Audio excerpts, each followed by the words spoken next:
چھوٹا کام، رزق کا بندوبست کسی نہ کسی طور پر اللہ تعالیٰ کرتا ہے، لیکن میری پسند کے رزق کا بندوبست نہیں کرتا۔ میں چاہتا ہوں کہ میری پسند کے رزق کا انتظام ہونا چاہیے۔ ہم اللہ کے لاڈلے تو ہیں، لیکن اتنے بھی نہیں جتنے ہم خود کو سمجھتے ہیں۔ ہمارے بابا جی کہا کرتے تھے کہ اگر کوئی آدمی آپ سے سردیوں میں رضائی مانگے تو اس کے لیے رضائی کا بندوبست ضرور کریں، کیونکہ اسے ضرورت ہوگی۔ لیکن اگر وہ یہ شرط عائد کرے کہ مجھے فلاں قسم کی رضائی چاہیے تو اس کو باہر نکال دے، کیونکہ اس طرح کی ضرورت مختلف طرح کی ہو جاتی ہے۔ وقت کا دباؤ بڑا شدید ہے، لیکن میں سمجھتا ہوں کہ برداشت کے ساتھ حالات ضرور بدل جائیں گے۔ بس ذرا سا اندر ہی اندر مسکرانے کی ضرورت ہے۔ یہ ایک راز ہے جو اسکولوں، یونیورسٹیوں اور دیگر اداروں میں نہیں سکھایا جاتا۔ ایسی باتیں تو بس بابوں کے ڈیروں سے ملتی ہیں۔ مجھ سے اکثر لوگ پوچھتے ہیں کہ اشفاق صاحب کوئی بابا بتائیں، تو میں نے ایک صاحب سے کہا کہ آپ کیا کریں گے؟ کہنے لگے ان سے کوئی کام لیں گے، نمبر پوچھیں گے کوئی انعامی بانڈ کا۔ تو میں نے کہا انعامی بانڈ کا نمبر تو میں آپ کو بتا دیتا ہوں، بتائیے کس کا چاہیے؟ کہنے لگے 40,000 کے بانڈ کا چاہیے۔ میں نے کہا جی ضرور 931416، کیونکہ تم کبھی بھی اور کہیں سے بھی اسے خرید نہیں سکو گے، کہاں اسے تلاش کرو گے؟ آپ کو انعامی بانڈ کا نمبر آپ کی مرضی سے تو نہیں ملے گا نا۔ تو ایسے ہی آپ بابوں کو بھی بس ایسے ہی سمجھتے ہیں۔ جیسے میری بہو کو آج کل ایک خانسامہ کی ضرورت ہے، وہ اپنی ہر ایک سہیلی سے پوچھتی ہے کہ کوئی اچھا سا خانسامہ بتا دو۔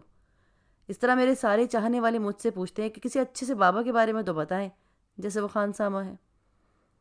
ان بابوں کے پاس کچھ اور طرح کی دولت اور کچھ اور طرح کا سامان ہوتا ہے جو میں نے متجسس ہو کر دیکھا ہے۔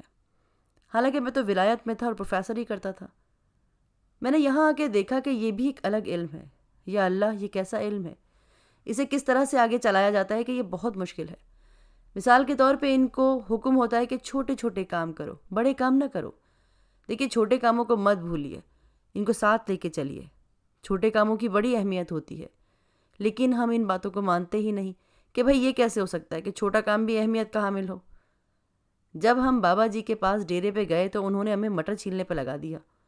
اب جناب میں 3 پیس سوٹ پہن کر ٹائی لگا کر مٹر چھیل رہا ہوں، حالانکہ میں نے زندگی میں کبھی مٹر نہیں چھیلے تھے۔ پھر انہوں نے لہسن چھیلنے پہ لگا دیا۔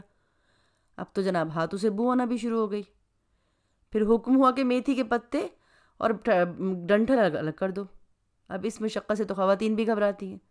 ہماری ایک چھوٹی سی بیٹی ہے زنیر، اس کو کام کہیے کہ بھائی ذرا خط پہنچانا، تو کہتی بابا یہ چھوٹا کام ہے، مجھے کوئی بڑا کام دے، اتنا بڑا کہ وہ میں آپ کو کر کے دکھاؤں، کوئی جیسے کوئی شٹل میں جانے والا کام، اسپیس وغیرہ میں۔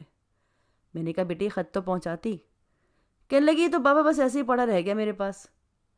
تو جو چھوٹے چھوٹے کام ہوتے ہیں نا، تو بابے آپ سے اس لیے کرواتے ہیں کہ اس سے ہماری زندگی میں ڈسپلن آئے۔ ہمارے دین میں سب سے اہم چیز ڈسپلن ہے۔ میں 3-4 برس پہلے کینیڈا گیا تھا، وہاں ایک یوری اینڈریونامی ریڈیو اناؤنسر ہے، اب وہ مسلمان ہو گیا ہے، اس کی آواز بہت خوبصورت ہے۔ میں اس وجہ سے کہ وہ ایک اچھا اناؤنسر ہے اور اب مسلمان ہو گیا ہے، اسے ملنے کے لیے گیا۔ وہ اپنے مسلمان ہونے کے وجوہات کے بارے میں بتاتا رہا۔ اس نے مسلمان ہونے کی وجہ تسمیہ بتاتے ہوئے کہا کہ وہ سورہ روم پڑھ کے مسلمان ہوا ہے۔ میں پھر کبھی آپ کو بتاؤں گا کہ آپ کو سورہ روم میں کیا نظر آیا۔ میں نے کہا جی اب تو ہمارے حالات بڑے کمزور ہیں۔ اس نے کہا نہیں، اسلام کا نام تو جعلی حروف میں سامنے دیوار پہ بڑا بڑا کر کے لکھا ہے۔ میں نے کہا نہیں جی، ہم تو ذلیل و خوار ہو رہے ہیں، خاص طور پر جس طرح ہم کو گھیرا جا رہا ہے۔ اس نے کہا ٹھیک ہے گھیرا جا رہا ہے، لیکن اس صورتحال سے نکلنے کا بھی تو انداز ہے نا، اور ہم نکلیں گے۔ تو میں نے کہا وہ ہم کیسے نکلیں گے؟ اس نے کہا کہ جب کوئی 500-600-700 امریکن مسلمان ہو جائیں گے نا، اور اسی طرح کوئی 600-700 کینیڈین مسلمان ہو جائیں گے، اور کوئی ایسے ہی 850-900 اسکینڈوین جو ہیں وہ مسلمان ہو جائیں گے، تو پھر ہمارا قافلہ چل پڑے گا۔ کیوں؟ کیونکہ وی آر ڈسپلنڈ۔ اسلام ڈسپلن سکھاتا ہے، نعرہ بازی کو نہیں مانتا۔ میں بڑا مایوس اور شرمندہ اور کچھ تھکا تھکا سا تھا۔ اس کی بات سن کر سوچا کہ دیکھو ہر حال میں ان کی جو چڑ ہے نا وہ مچ جاتی ہے، یہ گورے جو ہیں وہ یہاں بھی کامیاب ہیں۔ اب اسلام جو ہم کو بہت پیارا ہے، ہم تو نعرے مار مار کر گانے گا گا تک یہاں تک پہنچے ہیں، اور یہ ہمیں مل بھی نہیں رہا۔ میں نے اس سے کہا اس میں ہمارا کوئی حصہ نہیں ہے۔ اس نے کہا نہیں، میں آپ سے معافی چاہتا ہوں، اسلام میں آپ کا کوئی حصہ نہیں ہے۔ میں نے کہا یار ہمارا بھی تو جی چاہے گا نا کہ ہمارا بھی اس میں کوئی حصہ ہو۔ دیکھیے کہنے لگا جب ہمارا قافلہ چل پڑے نا تو آپ بھی اپنا بستر اٹھا کے ہمارے پیچھے چل آئیے گا اور کہیے گا سر وی آر آلسو مسلمس۔ لیکن آپ میں وہ ڈسپلن والی بات تو ہے نہیں. اب دنیا جب بھی آگے بڑھی ہے تو وہ نظم سے اور ڈسپلن سے آگے بڑھی ہے. جب اس نے بتایا کہ دیکھیے ہمارے دین میں اوقات مقرر ہیں، وقت سے پہلے اور بعد میں نماز نہیں ہو سکتی، اس کی رکعت مقرر ہے. مغرب کی آپ 3 ہی پڑھیں گے. آپ چاہیں کہ میں مغرب کی 4 رکعت پڑھ لوں، اس میں اللہ کا بھی فائدہ ہو اور میرا بھی فائدہ ہو. نہیں جی نہیں، اس سے بات نہیں بنے گی. آپ کو فریم ورک کے اندر ہی رہنا ہے. پھر آپ حج کرتے ہیں، اس میں کچھ عبادات نہیں کرنی، طے شدہ بات ہے. آج آپ عرفات میں ہیں، کل مزدلفہ میں ہیں، پرسوں منا میں ہیں، بس حج ختم اور کچھ نہیں کرنا. جگہ بدلنی ہے، فلانا وقت سے پہلے وہاں پہنچ جانا ہے. جو یہ کر گیا اس کا حج ہو گیا. کچھ لمبا چوڑا کام نہیں ہے. دین ہر معاملے میں ڈسپلن سکھا رہا ہے. ہمارے بابے کہتے ہیں کہ ڈسپلن چھوٹے چھوٹے کاموں سے شروع ہوتا ہے. جب آپ معمولی کام کو اہمیت نہیں دیکھتے اور ایک لمبا سا منصوبہ بنا کر بیٹھ جاتے ہیں نا، تو اپنا ذاتی اور انفرادی تو اس سے آپ کا کام نہیں چلتا. کافی عرصے پہلے میں چین گیا تھا. یہ اس وقت کی بات ہے جب چین نیا نیا آزاد ہوا تھا. ہم سے 1 یا 2 سال بعد آزاد ہوا تھا. ان سے ہماری محبتیں بڑھ رہی تھیں. ہم ان سے ملنے چلے گئے تو افریقہ اور پاکستان کے کچھ رائٹر چینی حکام سے ملے. ایک گاؤں میں دور بہت پہاڑوں کی اوٹ پہ کچھ عورتیں بھٹی میں دانے بھون رہی تھیں. دھواں نکل رہا تھا. میرے ساتھ شوکت صدیقی تھے. کہنے لگے یہ عورتیں ہمارے ہی طرح کے دانے بھون رہی ہیں.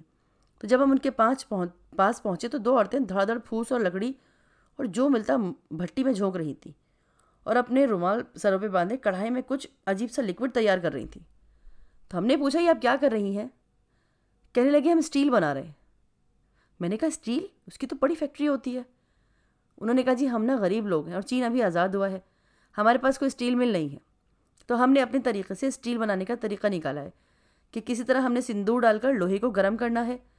یہ عورتیں صبح اپنے کام پہ لگ جاتی تھیں اور شام تک محنت اور جان مار کے اسٹیل کا کوئی ایک ڈلا، جیسے کوئی 5-7-8 سیر اسٹیل تیار کرتی. ٹرک والا آتا اور ان سے لے جاتا. انہوں نے بتایا ہمیں جس چیز کی ضرورت ہوتی ہے ہم اسٹیل کے بدلے لے لیتے ہیں. میں اب بھی کبھی اس بات کو سوچتا ہوں کہ سبحان اللہ ان کی کیا ہمت تھی.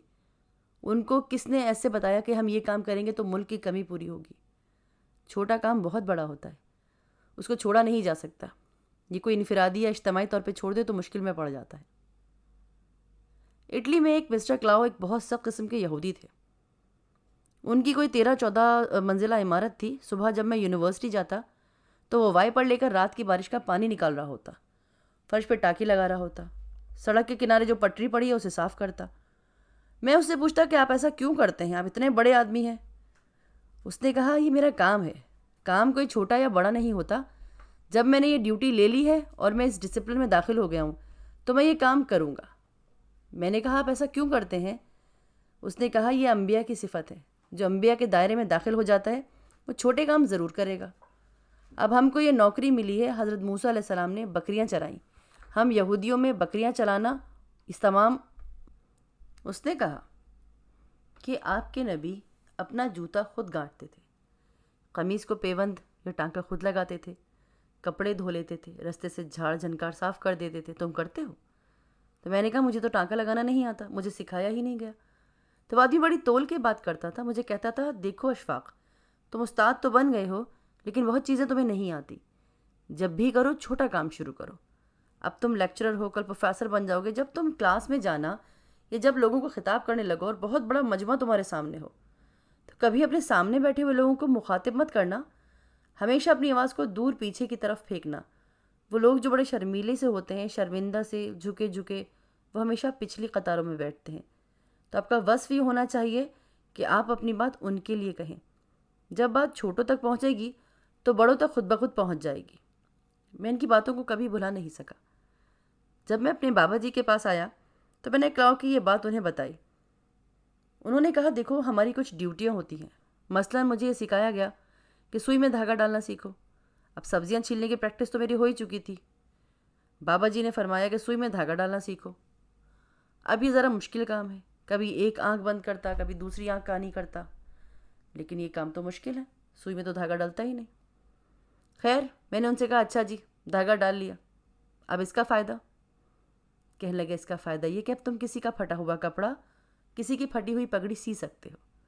جب تک تمہیں لباس سینے کا فن نہیں آئے گا تم انسانوں کو کیسے سیو گے؟ تم ایسے ہی رہو گے جسے لوگ تقریریں کرتے ہیں. بندہ تو بندے کے ساتھ جڑے گا ہی نہیں نا. یہ سوئی دھاگے کا فن ہے. ہماری مائیں، بہنیں، بیبیاں جو لوگوں کو جوڑ کے رکھتی ہیں وہ یہ چھوٹے چھوٹے کاموں سے کرتی ہیں. آپ ایک لمحے کے لیے بات سوچیں کہ اس ملک کی آبادی 14 کروڑ سے زیادہ ہے اور ان 14 کروڑ بندوں کو کس طرح کھانا مل رہا ہے. کیا کوئی فیکٹری انہیں کھانا دے رہی ہے یا کوئی ٹرک آتا ہے؟ آپ اپنے گھر تشریف لے جائیں گے، ٹھنڈا بھوسا بیگن گرم کر کے اماں سے کہیں گے کہ دال ڈال دیں، مکس کریں، گھی ڈال دیں، ہمیں کھانا مل رہا ہے. ان چھوٹے چھوٹے کاموں سے کتنی بڑی آبادی پل رہی ہے آپ ضرور سوچئے گا. اگر کام فیکٹریوں اور بڑی بڑی چیزوں سے ہی ہوتے سب بھوکے رہ جاتے. یہ تو خواتین کا ہی خاصہ ہے کہ وہ سب کو کھانا بنا کے دیتی ہیں. آپ چند بڑے بڑے اشتہاروں کی طرف دیکھیں جن میں لڑکیاں برگر کھا رہی ہوتی ہیں. ان کے ہونٹ آدھے لپسٹک سے لال ہوتے ہیں، آدھے کیچپ سے. بڑا خوبصورت اشتہار ہوتا ہے، جیسے شیرنی ہرن کا پٹھا کھا رہی ہو. گھر کے لوگوں کو بسم اللہ پڑھ کر کھانا دینے کا سارا درجہ خواتین کو ہی حاصل ہے. جب گھروں میں یہ خواتین پکا کر کھانے کے لیے نہ ہوتی ہیں تو مرد کی بیچارگی دیکھنے والی ہوتی ہے. اصل میں تو مردوں کو نہ ہی پکانا آتا ہے نہ گھر چلانا. مارا ماری میں بیچارے کر تو لیتے ہیں. تو یاد رکھیے کہ انبیاء کی غلامی یا ان کی نوکری میں شامل ہونے کے لیے چھوٹے کاموں کو اختیار کریں. جب آپ ان کی نوکری کرنا چاہتے ہیں کیونکہ انہوں نے یہ کام کیے ہیں. میرا منجلا بیٹا جب ایف اے میں تھا تو مجھے کہنے لگا کہ مجھے 2 بکریاں لے دے. پیغمبروں نے بکریاں چرائی ہیں، میں بھی چراؤں گا. ہم نے اس کو 2 بکریاں لے دی. اب وہ 5ویں 6 دن روتا ہوا آیا اور کہنے لگا یہ تو بڑا مشکل کام ہے. ایک کو کھیت سے نکالتا ہوں تو دوسری بھاگ جاتی ہے. پھر اس نے دونوں کے گلوں میں رسی ڈال دی. میں نے بابا جی سے پوچھا کہ انبیاء کو بکریاں چرانے کا حکم کیوں دیا گیا؟ بابا جی نے فرمایا کیونکہ آگے چل کر ان کو نہ ماننے والے لوگوں کا سامنا کرنا تھا. ان کا کفار سے واسطہ تھا، اس لیے انہیں بکریوں کے ذریعے سکھایا جانا تھا. کیونکہ دنیا میں جانوروں میں نہ ماننے والے جانوروں میں سب سے زیادہ بکری ہے، اپنی مرضی کرتی ہے. آپ نے دیکھا ہوگا جیسے ہمارا کرکٹ کا موسم آتا ہے جو کہ ہمیشہ ہی رہتا ہے. جب آپ غور کریں، میں تو کوئی اتنا اچھا واچر نہیں ہوں، لیکن میں محسوس کرتا ہوں کہ ہر بیٹسمین اپنے مضبوط ہاتھوں اور مضبوط کندھوں پر اور استقلال سے جمائے ہوئے قدموں پر اپنے سارے وجود اور سیلف کی طاقت کے ساتھ ہٹ نہیں لگاتا، بلکہ اس کی سر کی چھوٹی سی جنبش ہوتی ہے جو نظر بھی نہیں آتی. اس جنبش کے نہ آنے تک نہ چوکا لگتا ہے نہ چھکا. جب وہ بیلنس میں آتا ہے تب شاٹ لگتا ہے. سرکس کی خاتون جب تار پر چلتی ہے تو وہ بیلنس سے سب کچھ کرتی ہے. میں بھی جس رستے سے آیا ہوں مجھے آدھے گھنٹے کھڑا رہنا پڑا کیونکہ ہماری بتی تو سبز تھی لیکن دوسرے آنے والے ہمیں گزرنے ہی نہیں دے رہے تھے اور رستہ نہ دے کر کہہ رہے تھے کہ جو کرنا ہے کر لو، ہم ڈسپلن کو نہیں مانتے. یہ سوچ خطرناک ہے. تو بظاہر کچھ چھوٹی چھوٹی باتیں ہیں لیکن وہ نہایت اہم اور بڑی ہوتی ہیں. میں نے تھوڑے دن ہوئے ایک ٹیکسی ڈرائیور سے پوچھا، جیسا کہ میری عادت ہے ہر ایک سے پوچھتا ہوں کیونکہ ہر ایک کا اپنا ایک علم ہوتا ہے، کہ آپ کو سب سے زیادہ کرایہ کہاں سے ملتا ہے؟ اس نے کہا سر یہ تو یاد نہیں کہ کسی نے خوش ہو کر زیادہ کرایہ دیا ہو. مجھے یاد ہے میری زندگی میں کم سے کم کرایہ مجھے کب اور کتنا ملا. تو میں نے کہا کتنا؟ کہنے لگا 8 آنے. میں نے کہا وہ کیسے؟ کہنے لگا جی بارش ہو رہی تھی یا ہو چکی تھی، میں لاہور میں بسنت روڈ پہ کھڑا تھا. بارش سے جگہ جگہ پانی، چھوٹے چھوٹے جوہر بنے ہوئے تھے. ایک بڑی پیاری سے خاتون اس پٹری سے دوسری پٹری پر جانا چاہتی تھی لیکن پانی کے باعث جا نہیں سکتی تھی. میری گاڑی درمیان میں کھڑی تھی. اس خاتون نے گاڑی کا دروازہ کھولا اور دوسرے سے نکل کر اپنی مطلوبہ پٹری پر چلی گئی اور مجھے اٹھنی دے دی. تو ایسی چھوٹی چھوٹی باتیں ہوتی رہتی ہیں. مسکرانا چاہیے. اپنی زندگی کو اتنا سخت نہ بنا لیں کہ ہر وقت دانت ہی بیچے رہیں. مجھے یاد ہے کہ آپ ڈسپلن کے راز کو پالیں گے اور خود کو ڈھیلا چھوڑ دیں گے، خود کو ریلیکس رکھیں گے. تو اللہ آپ سب کو اور آپ کے عزیز و قارب کو آسانیاں عطا فرمائے اور آسانیاں تقسیم کرنے کا شرف عطا فرمائے. اللہ حافظ.